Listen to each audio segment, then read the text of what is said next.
The chandelier didn't just shine, it interrogated. Every crystal hanging above the Apollo Tower's ballroom scattered light like shards of truth, slicing across polished marble floors and reflecting off glass walls that had witnessed ambition at its finest and its ugliest. Benjamin Caldwell stepped into that light like a man who owned it. His navy suit fit like armor, sharp, deliberate, impenetrable. Cameras erupted the moment he crossed the threshold, flashes bursting like silent fireworks. To the outside world, this was a coronation. Another victory. Another night celebrating the man who turned risk into gold. He smiled on cue. Perfect. Practiced. Empty. But then, just for a fraction of a second, he caught his reflection in the glass beside him. And the smile died. His jaw tightened. His eyes hardened. The man staring back wasn't celebrating. He was calculating. Just a few words, Ben, please? The voice was soft, uncertain. Almost out of place in a room built for power. Benjamin didn't turn immediately. He already knew who it was. Marisol. The intern. She stood beside him, clutching a notepad filled with messy scribbles, her fingers trembling slightly as if the room itself intimidated her. She looked small, like she had accidentally wandered into a world that would chew her up and forget her name. Not everyone is as fortunate as you, she added, trying to steady her voice. That word, fortunate, hit something sharp inside him. He turned slowly. Fortunate? He repeated, his tone smooth but edged with steel. You mean disciplined. Calculated. Relentless. She flinched slightly. He noticed. And he didn't care. Her pen slipped from her fingers, clattering loudly against the marble floor. The sound echoed longer than it should have, like something fragile breaking in a room that didn't tolerate weakness. Your track record speaks volumes, she said quietly, avoiding his eyes. Benjamin leaned in just enough to make the moment uncomfortable. Track records are built on sacrifice, he said. You'll learn that. Or you won't last long enough to matter. Then he walked away. Just like that. Leaving her behind, and something else. Something unsaid. The night carried on like a well-rehearsed performance. Laughter. Champagne. Handshakes that meant nothing. Benjamin moved through it all like a king among believers. Compliments followed him. Admiration wrapped around him. People spoke his name with a mix of envy and awe. He deserves it, someone whispered nearby. He heard it. But what he felt was something colder. Because he knew the truth they didn't say out loud. Every step he had taken upward had landed on someone else. And somewhere deep inside, buried beneath success and ego, he knew exactly whose voices he had silenced to get here. The next morning the illusion cracked. Boardroom 101. No chandeliers. No applause. Just fluorescent lighting and numbers that didn't lie. Marisol stood at the front of the room, holding a report that looked far more organized than she did the night before. Her voice still carried hesitation, but there was something new beneath it. Conviction. The construction costs are exceeding projections by 28%, she said. If we continue at this rate, the project will collapse before the next quarter. I recommend immediate restructuring. Benjamin didn't let her finish. Why should I listen to someone who can't even hold onto a pen properly? He cut in, leaning back in his chair. A few people chuckled. Marisol froze. But only for a second. Then she said something no one expected. Maybe I don't want to be ruthless. Silence. Not the comfortable kind. The dangerous kind. The kind that forces people to look at themselves, and quickly look away. Benjamin felt it hit him like a quiet. Ruthless.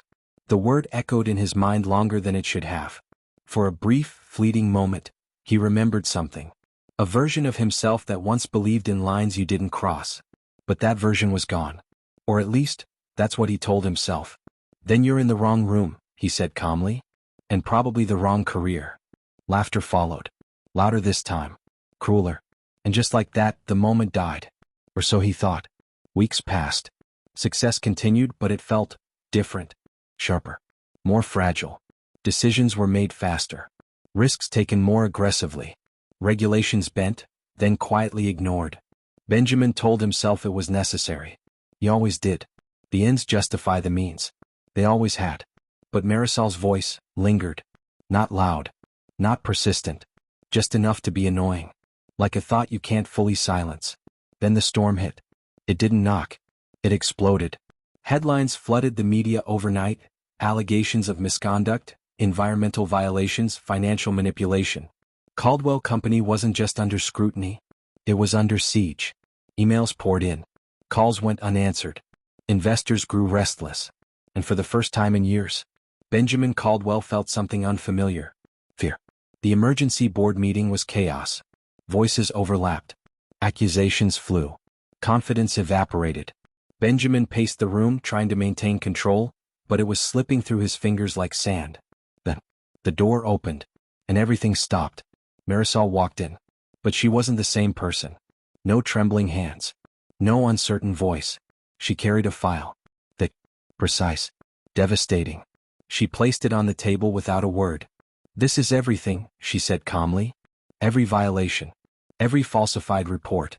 Every decision that led us here." The room went silent. Benjamin stared at the file. Then at her. And for the first time, he saw her clearly. Not as an intern. Not as someone weak. But as someone who had been watching, learning, awaiting. Another presence entered. Julian Lechner. The biggest investor. The man who had backed Benjamin from the beginning. His footsteps were slow. Heavy. Final. He picked up the report. Flipped through it. Paused. Then looked directly at Benjamin. No anger. No disappointment. Just clarity. And somehow that was worse. Without saying a word, Julian tore a small piece from the corner of the report. The sound was quiet, but it echoed like a gunshot. He folded the piece and slipped it into his pocket. A message. Clear. Cold. Unavoidable. "We need to decide," Julian said, his voice steady, "who stays and who goes." The empire didn't fall in a day. It unraveled. Piece by piece. Deal by deal.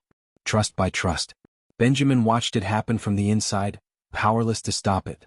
The headlines didn't call him brilliant anymore. They called him reckless. Corrupt. A cautionary tale. And at the center of it all was Marisol. Not as a victim, but as a leader. She spoke. People listened. She rebuilt what he had broken, with something he never valued enough. Integrity. On his final day, Benjamin walked through the office one last time. The same halls. The same glass walls. But everything felt different. Smaller. Colder. He packed his things in silence. No cameras. No applause.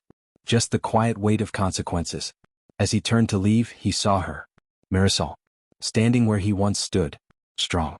Unshaken. He hesitated. Then said the only thing he could. "Good luck." His voice barely held together. She looked at him, not with anger. Not even with triumph. But with something far more unsettling. Understanding. "We don't need luck," she said softly. "Just honesty." And then she walked away. Leaving him behind. Not just in the building, but in the story.